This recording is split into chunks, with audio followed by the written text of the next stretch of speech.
স্বাগত দীপ্ত বাণিজ্য সংবাদের সাথে আছি আমি ইশরাত সুমা। বাংলাদেশি পণ্যে যুক্তরাষ্ট্রের পাল্টা শুল্কের চাপ সামলাতে ব্যবসায়ীরা যখন হিমশিম খাচ্ছেন, ঠিক সে সময় চট্টগ্রাম বন্দর অভ্যন্তরীণ কন্টেইনার ডিপোর মাশুল বাড়ানোর প্রস্তাব করা হয়েছে। গত 24 জুলাই বন্দরের প্রস্তাব অনুমোদনও দিয়েছে অর্থ মন্ত্রণালয়। আইন মন্ত্রণালয় থেকে ছাড় পেলেই গ্যাজেট আকারে প্রকাশ হয়ে আগামী 1 সেপ্টেম্বর থেকে কার্যকর হবার কথা এই বর্ধিত চার্জ।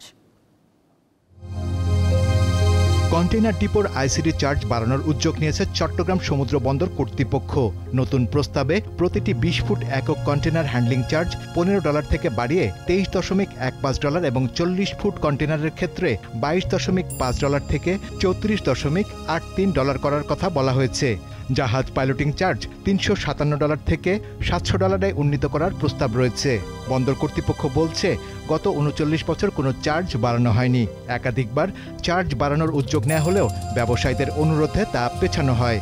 এছাড়া আশপাশের দেশের তুলনায় চট্টগ্রাম বন্দরের কন্টেইনার প্রতি চার্জ অনেক কম। কলম্বোতে 1 TEUS এর আনলোডিং চার্জ $100, সিঙ্গাপুরে $75 আর চট্টগ্রামে এটি মাত্র $43.4। তবে আমদানি রপ্তানির প্রধান দুই গেটওয়ের চার্জ বাড়ানোর ঘোষণায় উদ্বিগ্ন ব্যবসায়ীরা। তাদের মতে, রাজনৈতিক অস্থিরতায় 1 বছর ধরে দেশি বিদেশি বিনিয়োগ নেই বললেই চলে। এই মুহূর্তে চট্টগ্রাম বন্দর ও আইসিডি মালিকদের চার্জ বাড়ানোর বৃদ্ধি দেশের অর্থনীতিতে নেতিবাচক প্রভাব ফেলবে। কিছু কিছু ক্ষেত্রে 90%, 80%, কিছু কিছু ক্ষেত্রে প্রায় 50%-এর মতো আমাদের কস্ট বেড়ে যাচ্ছে। ওভারঅল হয়তো 40%-এর মতো, $80 থেকে $100 মতো আমাদের পার কন্টেইনার কস্ট বাড়বে।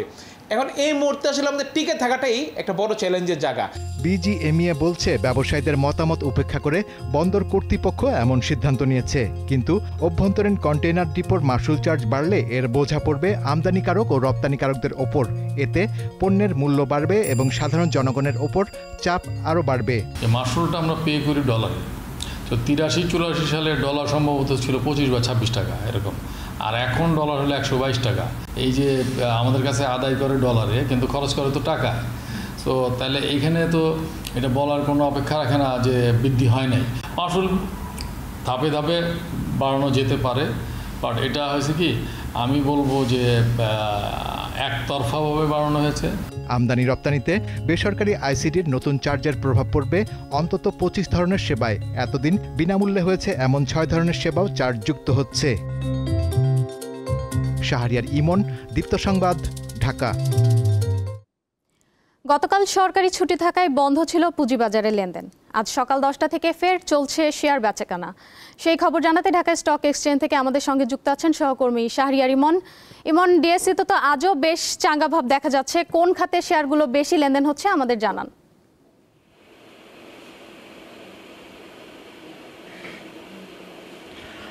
ইশরাত সুমা, আমি এখন ঢাকা স্টক এক্সচেঞ্জে রয়েছি। ঢাকা স্টক এক্সচেঞ্জে আমরা দেখছি সপ্তাহের 4র্থ কার্যদিবসে সূচকের ওঠানামার মধ্য দিয়ে এখন লেনদেন চলছে এবং এই মুহূর্তে আমরা দেখছি সূচক 5 পয়েন্ট কমে মোট সূচকের পরিমাণ দাঁড়িয়েছে 5408 পয়েন্টের মতো। এবং আমরা দেখছি বেশিরভাগ কোম্পানির শেয়ারের দাম বেড়েছে এবং একই সাথে আমরা দেখছি যে এখানে আজকে যে 4র্থ কার্যদিবসের আমরা এখানে বাজার পরিস্থিতি নিয়ে আমাদের কথা বলবো। আমাদের সাথে আজকের উপস্থিত রয়েছেন জনাব আহমেদ রশিদ লালী, সাবেক senior vice president Dhaka stock exchange, এবং উনি MD Rashid investment services limited.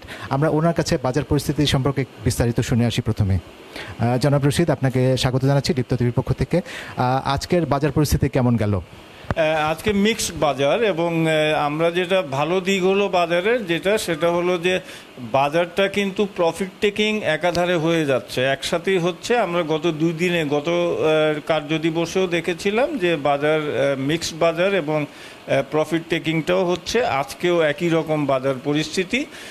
এখানে আমি একটা জিনিস বলবো যে আমাদের বাজারে যে গত 1 মাস ধরে যে ভলিউমসটা বেড়েছে কিংবা ইন্ডেক্সটা বেড়েছে, সেটা একমাত্র 4-5টা সেক্টর আছে, যেমন ইন্স্যুরেন্স সেক্টর আছে, টেক্সটাইল সেক্টর কিছু কোম্পানি আছে, এছাড়া ব্যাংকিং সেক্টর এবং কিছু ফার্মাসিউটিক্যাল সেক্টর, মাল্টিন্যাশনাল ভালো অবদান রেখেছে এইটা।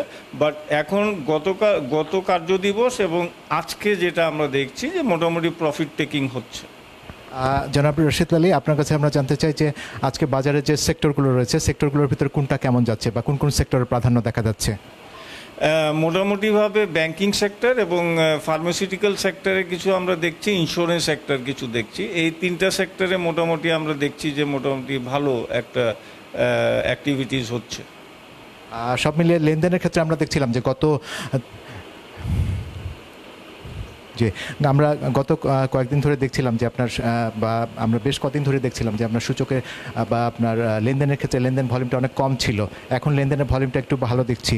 তো এইটার পেছনে কি আসলে বেসিক্যালি যে আপনি যেটি বলছিলেন যে ইন্স্যুরেন্স, ব্যাংক সহ বিভিন্ন খাতগুলো, সেই খাতগুলো সম্পর্কে একটু যদি বলেন। দেখেন, একটা জিনিস যে আমরা নতুন বিনিয়োগকারী বাজারে ঢুকছে না এই মুহূর্তে, যারা সাইডলাইনে ছিল ওরা সাইডলাইনেই আছে, বাট যারা ইতিমধ্যে বাজারের ভিতরে অ্যাক্টিভিটিস করছিলেন ওনারাই কিন্তু মোটামুটি অ্যাক্টিভিটিস করছেন। লাইক এখানে আমরা দেখতে পাচ্ছি যে হ্যান্ড চেঞ্জ হচ্ছে শেয়ার, হ্যাঁ, এবং কেনা বেচা কিছু করছে যারা এক্সিস্টিং যারা ইনভেস্টর যারা ছিলেন, বাট নতুন ফান্ডস কিন্তু ইনজেক্ট হয় নাই। আচ্ছা, ইন্স্যুরেন্সের ব্যাপারটা একটু জানতে চাই, ইন্স্যুরেন্স খাতটা কি অবস্থা? ইন্স্যুরেন্স খাতে 3-4-5টার মতো ইন্স্যুরেন্স কোম্পানি আমরা দেখতে পাচ্ছি যে অ্যাক্টিভিটিস বেশি হচ্ছে। জনাব আহমেদ রশিদ লালী, আপনাকে অসংখ্য ধন্যবাদ আমাদেরকে এতক্ষণ সময় দেওয়ার জন্য। থ্যাংক ইউ, আপনাদেরকে থ্যাংক ইউ। ইশরাত সুমা, আসলে যেমনটি শুনছিলাম যে ঢাকা স্টক এক্সচেঞ্জের আসলে সবশেষ খবর আপনাকে জানাচ্ছিলাম যে আমরা মিশ্রভাবের মধ্য দিয়ে আসলে ঢাকা স্টক এক্সচেঞ্জ, দেশের প্রধান পুঁজিবাজার ঢাকা স্টক এক্সচেঞ্জে লেনদেন হচ্ছে, এবং একই সাথে আমরা দেখছি যে এখানে যে লেনদেন হওয়া যে কোম্পানিগুলোর ভিতরে বিশেষ করে আপনার ব্যাংক, তারপরে আপনার যে সমস্ত টেক্সটাইল খাতের সেক্টর রয়েছে সেগুলোর আমরা বেশ প্রাধান্য দেখছি। একই সাথে মাল্টিন্যাশনাল কোম্পানিগুলো, সেগুলোরও একটা আজকে আপনার দাম বাড়ার ক্ষেত্রে এগিয়ে আছে। তো সবশেষ আসলে ঢাকা স্টক এক্সচেঞ্জে আমার হাতে আসলে এতটুকু ছিল। সুমা, ইমন, আপনাকে ধন্যবাদ। সর্বশেষ সমন্বয়ের পর দেশের বাজারে কমেছে স্বর্ণের দাম। বাংলাদেশ জুয়েলার্স অ্যাসোসিয়েশন বাজুস জানিয়েছে বুধবার সবশেষ সমন্বয় করা দামেই দেশের বাজারে স্বর্ণ বিক্রি হচ্ছে। গত 24 জুলাই রাতে এক বিজ্ঞপ্তিতে ভরি প্রতি স্বর্ণের দাম 1574 টাকা কমানোর সিদ্ধান্ত জানায় বাজুস। সে অনুযায়ী 22 ক্যারেটের প্রতি ভরি স্বর্ণ এখন বিক্রি হচ্ছে 1,71,601 টাকায়। নতুন দাম অনুযায়ী 21 ক্যারেটের স্বর্ণের মূল্য 1,63,798 টাকা, 18 ক্যারেটের 1,40,400 টাকা এবং সনাতন পদ্ধতির 1,16,127 টাকা। বিজ্ঞপ্তিতে আরও জানানো হয় বিক্রয় মূল্যের সঙ্গে 5% ভ্যাট ও বাজুস নির্ধারিত ন্যূনতম 6% মজুরি যুক্ত হবে। তবে গহনার ডিজাইন ও মানভেদে মজুরির তারতম্য হতে পারে। চলতি বছর এখন পর্যন্ত মোট 45 বার স্বর্ণের দাম সমন্বয় করা হয়েছে। আন্তর্জাতিক বাজারে অপরিশোধিত জ্বালানি তেলের দাম আজও নিম্নমুখী। ওপেক সহ প্রায় সব দেশেই কমেছে তেলের দাম। আগস্টের পঞ্চম দিনে এসে যুক্তরাষ্ট্রে ব্যারেল প্রতি অপরিশোধিত জ্বালানি তেল বিক্রি হচ্ছে 65.30 মার্কিন ডলারে। এছাড়া ওপেক বাস্কেটে বিক্রি হচ্ছে 71.58 মার্কিন ডলারে। ভারতে এই মূল্য 71.10 এবং দুবাইতে বিক্রি হচ্ছে 70.87 মার্কিন ডলারে। এর আগে আন্তর্জাতিক বাজারে অপরিশোধিত জ্বালানি তেলের দাম কমতির দিকে থাকবে বলে পূর্বাভাস দিয়েছিল মার্কিন বিনিয়োগ ব্যাংক গোল্ডম্যান স্যাক্স। রাষ্ট্রায়ত্ত বাণিজ্যিক ও বিশেষায়িত ব্যাংকগুলোর কর্মকর্তা কর্মচারীদের পদোন্নতির জন্য প্রথমবারের মতো একটি সমন্বিত নীতিমালা প্রণয়ন করেছে অর্থ মন্ত্রণালয়। সরকারি ব্যাংকগুলোতে কর্মরতদের পদোন্নতিতে শৃঙ্খলা এবং স্বচ্ছতা নিশ্চিত করার লক্ষ্যে এই পদক্ষেপ নেওয়া হয়েছে। সম্প্রতি অর্থ মন্ত্রণালয় এ সংক্রান্ত পরিপত্র জারি করেছে। এটি রাষ্ট্রায়ত্ত ব্যাংকগুলোর কর্মীদের পদোন্নতির জন্য প্রথম পূর্ণাঙ্গ কাঠামো। নতুন অনুমোদিত এই নীতিমালা 6টি রাষ্ট্রায়ত্ত বাণিজ্যিক ব্যাংক, সোনালী ব্যাংক, রূপালী ব্যাংক, জনতা ব্যাংক, অগ্রণী ব্যাংক, বেসিক ব্যাংক এবং বাংলাদেশ ডেভেলপমেন্ট ব্যাংকের কর্মীদের জন্য প্রযোজ্য হবে। এছাড়া 3টি বিশেষায়িত ব্যাংক অর্থাৎ বাংলাদেশ কৃষি ব্যাংক, রাজশাহী কৃষি উন্নয়ন ব্যাংক, প্রবাসী কল্যাণ ব্যাংক, কর্মসংস্থান ব্যাংক, আনসার ভিডিপি উন্নয়ন ব্যাংক এবং পল্লী সঞ্চয় ব্যাংকের কর্মীরাও এর আওতায় আসবেন।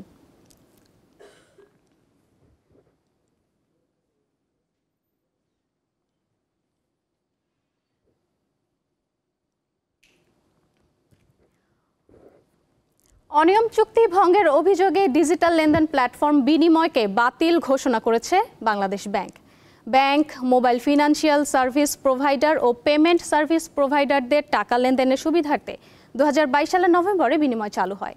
বিগত আওয়ামী লীগ সরকারের আমলে আইসিটি বিভাগের innovation, design and entrepreneurship academy প্রায় 65 কোটি টাকা খরচে এটি তৈরি করে। লক্ষ্য ছিল নগদ লেনদেন কমানো। কিন্তু চালু হওয়ার পর থেকেই বিনিময়ের বিরুদ্ধে রাজনৈতিক পৃষ্ঠপোষকতা ও অনিয়মের অভিযোগ ওঠে। সংশ্লিষ্টরা বলছেন, ব্যবহারকারীদের জন্য সুবিধাজনক ফিচারের অভাব, সীমিত প্রচারণা ও সিস্টেমের সঙ্গে জড়িত হতে ব্যাংকগুলোর অনীহার কারণে প্ল্যাটফর্মটি ব্যবহারকারীদের আকৃষ্ট করতে পারেনি। কেন্দ্রীয় ব্যাংক জানিয়েছে, গেটস ফাউন্ডেশনের সহায়তায় যুক্তরাষ্ট্রভিত্তিক ওপেন সোর্স প্রতিষ্ঠান মোজালুপের সঙ্গে অংশীদারিতে নতুন আন্তঃব্যবহারযোগ্য ডিজিটাল লেনদেনের প্ল্যাটফর্ম তৈরি করা হচ্ছে। চলতি বছরেই নতুন ব্যবস্থা চালু হবে বলে আশা করছে কেন্দ্রীয় ব্যাংক। জামালপুরের মাদারগঞ্জ উপজেলার বালিজুড়ি ইউনিয়নে প্রাপ্ত গ্যাস এখন বাণিজ্যিকভাবে উত্তোলনের অপেক্ষায় কর্তৃপক্ষ। দেশি প্রতিষ্ঠান বাপেক্স কূপটির সন্ধান পায়। সেখানে মজুদ গ্যাসের বাজার মূল্য প্রায় 11,000 কোটি টাকা বলে জানিয়েছে সংশ্লিষ্টরা। জামালপুর এক নামে প্রকল্পের আওতায় বাপেক্সের নিজস্ব জনবলের মাধ্যমে চলতি বছরের 24 জানুয়ারি শুরু হয় খনন কাজ। 6 মাসের মধ্যেই প্রকল্পটি বাণিজ্যিকভাবে গ্যাস সরবরাহের জন্য উপযুক্ত হয়ে ওঠে। প্রাথমিকভাবে এই কূপে 7.2 বিএসএফ গ্যাস পাওয়া যাবে বলে আশা করছে কর্তৃপক্ষ। গড়ে প্রতিদিন মিলবে 4 থেকে 5 মিলিয়ন ঘনফুট। যমুনা সার কারখানার চাহিদা মেটানোর পর আবাসিক ও কলকারখানায় সংযোগ চান স্থানীয়রা। এই খননে আমরা খুশি, যথেষ্ট খুশি, গ্যাস পাওয়া গেছে। তবে সরকার আমাদের পর্যাপ্ত বাজার তুলে আমাদের মন খুশি করে দিয়ে আমরা এই খুশি। এলাকার ছেলেমেয়েগুলি কর্মসংস্থান পাবে। পাশাপাশি যেহেতু আমরা জায়গা জমি থেকে আবাদ মৌসুম করতাম, আবাদ মৌসুম বন্ধ হয়ে গেছে। আবাদ মৌসুম বন্ধ হওয়ার তাগিদে আমরা এলাকার আশেপাশে কিছুটা গ্যাসের চাহিদা পূরণ করতে পারি। যমুনা ফার্টিলাইজারটা বন্ধ হয়ে আছে দীর্ঘদিন যাবৎ। আমাদের কৃষকের ভীষণ কষ্ট হইতেছে এবং দেশেরও ক্ষতি হইতেছে ভীষণ। যার ভূমিতে এই গ্যাসটা যদি চালু হয়ে যায়, ইনশাল্লাহ চালু হয়ে গেছে, যদি আর সরকারের যদি এই গ্যাসটা লাইনটা দেওয়া হয় তাহলে আমাদের দেশের জন্য অনেক উন্নত হবে। বিশেষজ্ঞদের মতে এই কূপ থেকে পাওয়া গ্যাসের ব্যবহার শুরু হলেই স্থানীয় ব্যবসা বাণিজ্য গতিশীল হবে, বৃদ্ধি পাবে মানুষের জীবনমান। দুইটা জায়গায় আমরা গ্যাসের সন্ধান উপস্থিতি পেয়েছি, কিন্তু একটা জায়গা থেকে আমরা বাণিজ্যিকভাবে গ্যাস উৎপাদনের করার মতো অবস্থা আছে। আমরা এখন বাণিজ্যিকভাবে প্রোডাকশন দেওয়ার জন্য আমরা প্রস্তুত হয়েছি এবং আশেপাশে আরও কয়েকটা কূপ খনন করলে আমরা এর রিজার্ভ কী পরিমাণ আছে তা আমরা জানতে পারবো। জামালপুর 1 অনুসন্ধান কূপ খনন প্রকল্পে ব্যয় ধরা হয়েছে 168 কোটি টাকা। দীপ্ত বার্তা কক্ষ। এই ছিল আজকে দীপ্ত বাণিজ্য সংবাদে। এরপর দেখবেন আন্তর্জাতিক সংবাদ।